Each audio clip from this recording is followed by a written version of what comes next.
നിങ്ങൾ പഠിക്കാൻ പോകുന്ന പെഡിഗ്രി അനാലിസിസിനെ കുറിച്ചാണ്. അതായത് നമ്മുടെ ജനറ്റിസിസ്റ്റ് ഉപയോഗിക്കുന്ന ഒരു ടെക്നിക്സ് ആണ് പെഡിഗ്രി അനാലിസിസ് എന്ന് പറയുന്നത്. അപ്പോൾ നമുക്കറിയാം, ഒരു ജനിതക വൈകല്യമുള്ള ഒരു കുട്ടി അല്ലെങ്കിൽ ഒരു ഡിസോർഡർ ഉള്ള ഒരു ഇൻഡിവിജ്വലിനെ ഒരുപക്ഷെ അടുത്ത തലമുറയിലേക്ക് ഈ ഡിസോർഡേഴ്സ് കൈമാറ്റം ചെയ്യാനുള്ള സാധ്യതയുണ്ട്. അപ്പൊ അതുകൊണ്ട് തന്നെ ഓരോ ഫാമിലിയിലും ഉള്ള അസുഖമുള്ള ആളുകളുടെ ആ ഒരു ഹിസ്റ്ററി അറിഞ്ഞു കഴിഞ്ഞാൽ അടുത്ത ഒരു ജനറേഷൻസിലേക്ക് ഇത് കൈമാറ്റം ചെയ്യാൻ സാധ്യതയുണ്ടോ, ഉള്ളതാണ് എങ്കിൽ നമുക്ക് അതിനുള്ള റെമഡി എന്താണ്, അങ്ങനെയുള്ള കാര്യങ്ങൾക്ക് വേണ്ടി ഉപയോഗിക്കുന്ന ഒരു ടെക്നിക്കാണ്, ഒരു അനാലിസിസ് ആണ് പെഡിഗ്രി അനാലിസിസ് എന്ന് പറയുന്നത്. അപ്പൊ എന്താണ് പെഡിഗ്രി അനാലിസിസ് എന്നുള്ളത് പരീക്ഷയ്ക്ക് 2 മാർക്കിന് ചോദിക്കുന്ന ഒരു ഭാഗമാണ്. Pedigree analysis means it's an analysis of traits in a several generations of a family. അപ്പൊ ഒരു വ്യക്തിയുടെ തന്നെ പല തലമുറകളിലുള്ള ആളുകളുടെ ആ ഒരു സ്വഭാവങ്ങൾ എങ്ങനെയുള്ളതാണ് കണ്ടെത്തുന്നതാണ് എന്ത് പെഡിഗ്രി അനാലിസിസ്. എന്താണ് pedigree analysis? Pedigree analysis is an analysis of traits in a several generations of a family. ഇതുകൊണ്ടുള്ള ഉപയോഗം എന്താണ്? To trace the inheritance of a specific trait, അല്ലെങ്കിൽ to trace the abnormality or disease. ഏതെങ്കിലും തരത്തിലുള്ള അസുഖങ്ങൾ ഉണ്ടോ എന്ന് നമുക്ക് കണ്ടെത്തുന്നതിന് സഹായിക്കുന്നു. ഇനി അങ്ങനെയുള്ളൊരു വൈകല്യം ഉണ്ടാകാൻ സാധ്യതയുണ്ട് എങ്കിൽ നമുക്കത് അതിന് അടുത്ത റെമഡി എന്താണെന്നുള്ളത് ആലോചിക്കാവുന്നതാണ്. ഇനി ഈ പെഡിഗ്രി അനാലിസിസിന് വേണ്ടി ഉപയോഗിക്കുന്ന ചില ഇമ്പോർട്ടന്റ് സിംബൽസുകൾ നമുക്ക് പഠിക്കാനുണ്ട്. അനാലിസിസിൽ ഉപയോഗിക്കുന്ന പ്രധാനപ്പെട്ട സിംബൽസുകൾ ഏതൊക്കെയാണെന്ന് നോക്കാം. അപ്പോ ഒരു സ്ക്വയർ ഷേപ്പ് ആണെങ്കിൽ അത് മെയിലിനെയാണ് റെപ്രസെന്റ് ചെയ്യുന്നത്.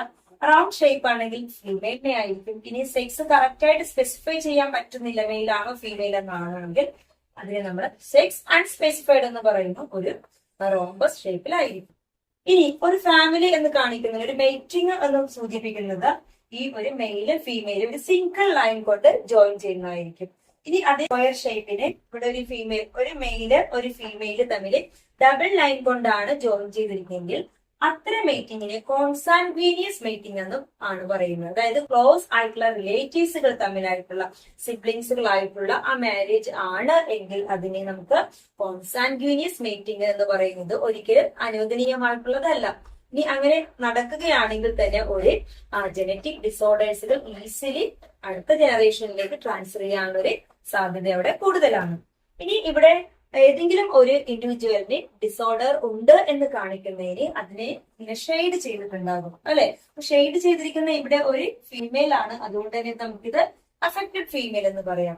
ഇനി ഇവിടെ കാണിച്ചിരിക്കുന്ന ഒരു ഫാമിലി ട്രീ ആണ്. ഇപ്പൊ പെഡിഗ്രി അനാലിസിസ് നമ്മൾ ചെയ്യുമ്പോൾ നമ്മൾ പറഞ്ഞു ഒരു വ്യക്തിയുടെ പൂർവികരെ കുറിച്ച്, അല്ലെങ്കിൽ ജനറേഷൻസ് ആണ് നമ്മളവിടെ നോക്കുന്നത്, ഓരോ തലമുറയിൽ എങ്ങനെയാണ്. ഇവിടെ ഞാനൊരു കൊടുത്തിരിക്കുന്നത് ഒരു മെയില് ഒരു ഫീമെയില്, അവരുടെ അടുത്ത ജനറേഷൻ അവർക്കുണ്ടായ ഓസ്പ്രിങ്ങുകളാണ്. വേണമെങ്കിൽ നമുക്ക് ഇനി ഇവരുടെ ജനറേഷൻസ് നമുക്ക് വരയ്ക്കാം. അപ്പൊ ഈ കൊടുത്തിരിക്കുന്ന ഒരു ഫാമിലി ട്രീ ആണ്. ഇവിടെ അഫക്റ്റഡ് ആയിട്ടുള്ള ഒരു ഫീമെയിൽ ആണ്. അത് കഴിഞ്ഞ് അവർക്ക് ഉണ്ടായിരിക്കുന്നത് 2 പെൺകുട്ടികളുണ്ട്, 2 ആൺകുട്ടികളുണ്ട്. അപ്പൊ ഇത് ഒന്നാമത്തത് ഒരു ഫീമെയിൽ ആണ്, രണ്ടാമത്തത് മെയിൽ ആണ്, മൂന്നാമത്തത് മെയിൽ ആണ്, നാലാമത്തത് ഫീമെയിൽ ആണ്.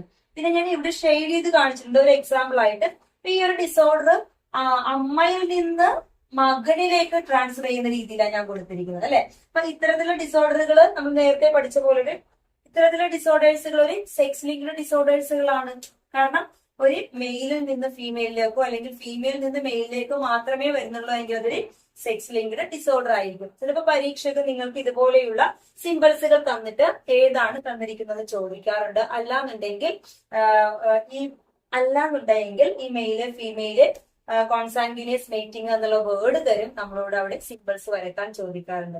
അപ്പൊ പരീക്ഷയ്ക്ക് ഒരു 2 മാർക്കിന്റെ ക്വസ്റ്റ്യൻസ് വരുന്ന ഭാഗമാണ് എന്താണ് പെഡിഗ്രി അനാലിസിസ്. അതുപോലെ തന്നെ പെഡിഗ്രി അനാലിസിന്റെ യൂസ്, ഇമ്പോർട്ടന്റ് സിംബൽസുകൾ ഏതൊക്കെയാണെന്നുള്ളത്. ചിലപ്പോൾ ഒരു പെഡിഗ്രി അനാലിസിസ് ചെയ്ത് തന്നിട്ട് ഏത് ഡിസോർഡർ ആണെന്നുള്ളത് ടെക്സ്റ്റ് ബുക്കിൽ 2 ഡിസോർഡേഴ്സ് കൊടുത്തിട്ടുണ്ട്, ചിലപ്പോൾ അത് തന്നിട്ട് ഏത് ഡിസോർഡർ ആണെന്ന് ചോദിക്കാറുണ്ട്.